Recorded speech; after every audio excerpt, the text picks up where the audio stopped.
off, and then we'll open it up for questions. Well, just a really, really good start by Patrick Wicklander, true freshman. I think it's second weekend in a row in conference play. He's gone out and given us an opportunity to kind of get our feet underneath us and see what we had to do to score some runs against the opposition, and just pitched great. Had a good fastball, really good breaking ball, mixed in some change-ups, and kept him off balance a little bit. And then obviously the offense kicked it into gear in the third inning. First couple innings we didn't really touch Stallings. He had it going pretty good, and you're thinking, man, it's going to be tough to score some runs off this guy right now. And then, McFarland hits the first pitch, I think, of the third inning into the seats or into the crowd. And is that what happened?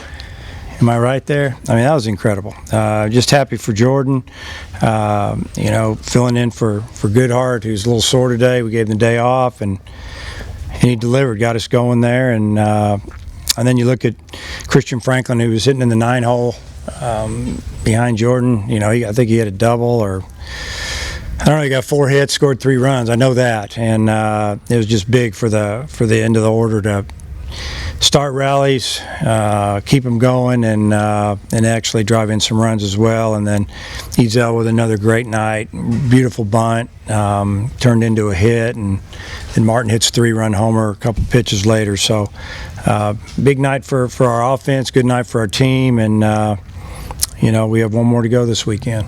These aren't bad pitchers that your offense has been doing this against the last couple of weeks. Just what have you thought about the role that they've been on? Well, the offense is, clicking right now. Baseball's just kind of the way it works. Sometimes you struggle and you fight it, and when it's going good, you gotta get as many wins as you can, score runs when you can, and our offense has just been seeing the ball good, a lot of timely hits, and have just done a great job. I mean, I don't know. It had all started a couple weeks ago, and we've hit the ball pretty well. Even our loss this past Wednesday, we still hit the ball hard and scored 7 runs, and probably hit another 6 or 7 balls on the nose right at people. But that's kind of the way the game works. You think to help kind of Patrick get some confidence today with the offense going?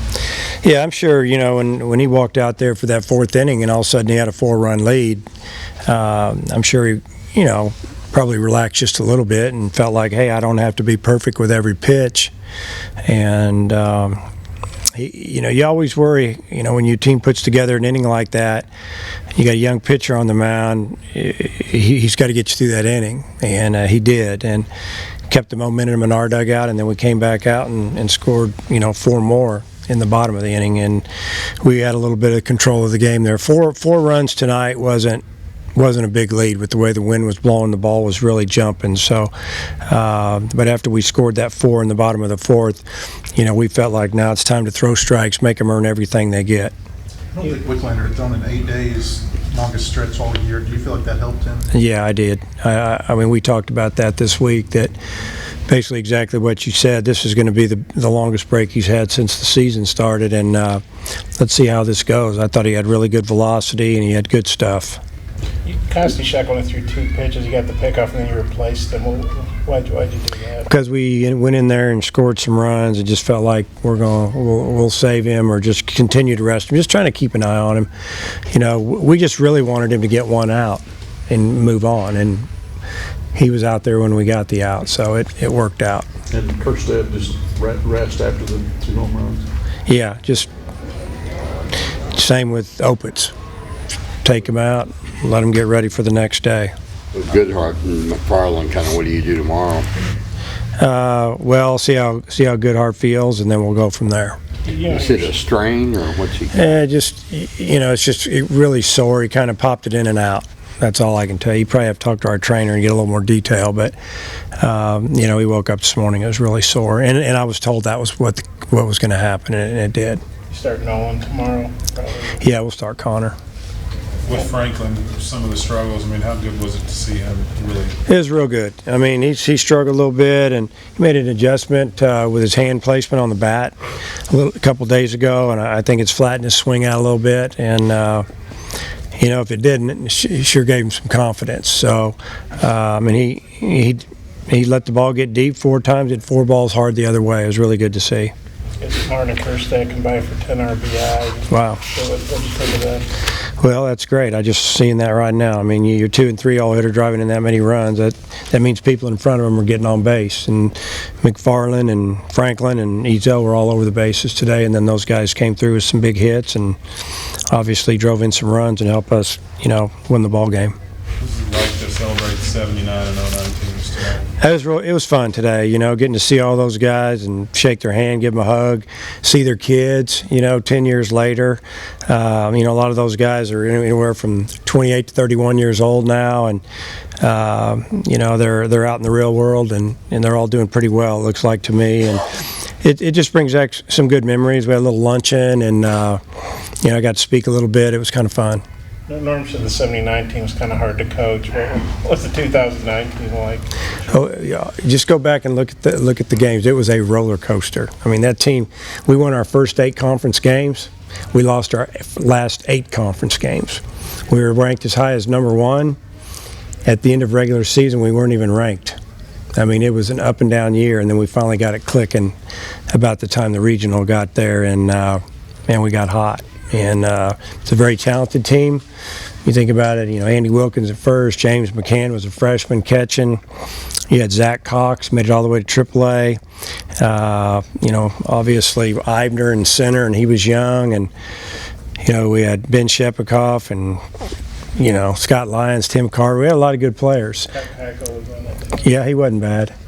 Keuchel and Schmiley was just kind of getting it going. He was kind of the rookie lefty that kind of had a coming out party against OU and the regional over there, and had a no-hitter going into the 9th, and gave up an infield hit, and we pulled him.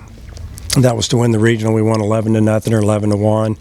I mean, it was so obviously I mentioned some guys' names that are playing. They couldn't be here because they're in professional baseball, but there was a really good showing. There's like 22 guys showed up off of that team. It's a good number. What were you doing when Andrew Dar hit that game for the clincher to go to the College World Series?